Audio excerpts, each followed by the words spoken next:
বাংলাদেশের প্রাথমিক শিক্ষা ব্যবস্থায় চলছে এক নজিরবিহীন অচলাবস্থা।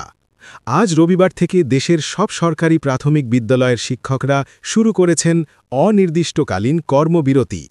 তাদের দাবি দশম গ্রেডে উন্নীতকরণ, বেতন বৈষম্য নিরসন এবং সম্মানজনক কর্মপরিবেশ নিশ্চিত করা।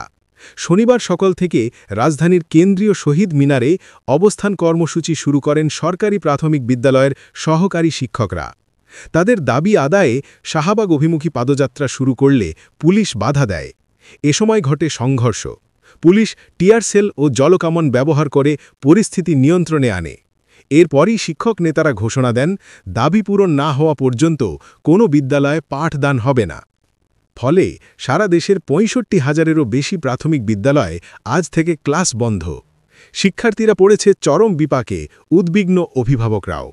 শিক্ষকরা বলছেন, দীর্ঘদিনের বঞ্চনার অবসান না ঘটাতে পারলে তারা আর আশ্বাসে ফিরবেন না।